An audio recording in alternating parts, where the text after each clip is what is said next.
Hello YouTube. As you might guess, I'm working. Although it's Christmas, some of us still have to work. And I'm one of the many who still have to work. It may be Christmas, but in Victorian times many people would still work as normal on Christmas Day. It was only a very small number of people who would actually have Christmas Day or even a half a day off. Most people still work. If you read the newspaper, The Times, in 1843, it was published on Christmas Day.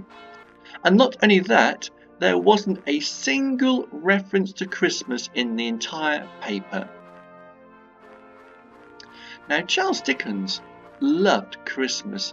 He was one of the few Victorians who would celebrate Christmas with his family. He would spend Christmas Day playing with his children, games like Blind Man's Buff and other parlour games. He would eat and drink with his family and generally celebrate the season. And Charles Dickens was very keen that other people should celebrate Christmas too. And so in 1843 he wrote A Christmas Carol, which told the story, as you know, of a miserly Scrooge who did not celebrate Christmas and was visited by 3 ghosts on Christmas Eve. The thing was, Charles Dickens wanted it to be a Christmas present, and so he set aside more money than usual to make the book really attractive.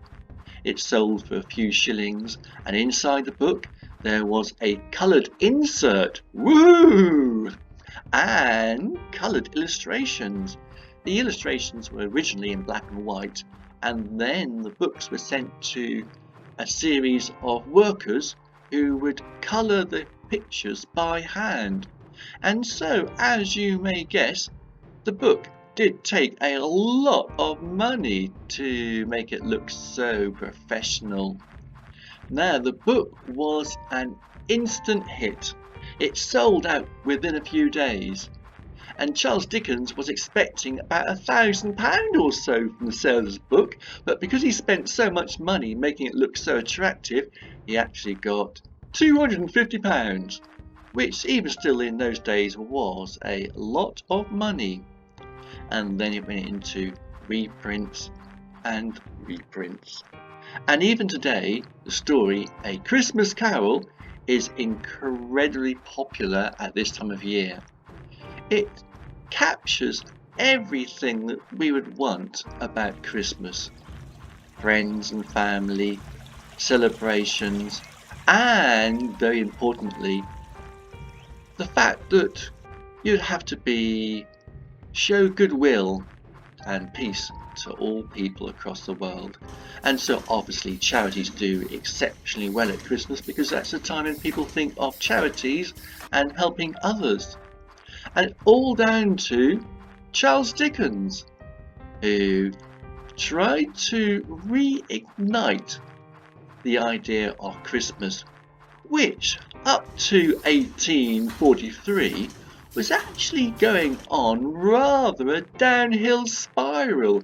It was becoming less and less celebrated. Can you believe that? Well, even more crazy, Christmas was actually at one time in the United Kingdom banned. When Oliver Cromwell took over and defeated the king in the English Civil War, he banned Christmas, and it was banned for several years until the king was reinstated. But when the king was reinstated, it never had the same sort of celebration that it had before the Commonwealth of Oliver Cromwell. And so, as you may guess now, going through to Victorian times, I'm afraid that Christmas was on a downhill spiral. So we've got Charles Dickens to thank for Christmas, all our celebrations, the idea of being a family, the concept of giving to the poor, and even things such as snow at Christmas were all down to the imagery within the story a Christmas Carol, which is one reason why it is such a popular book even today.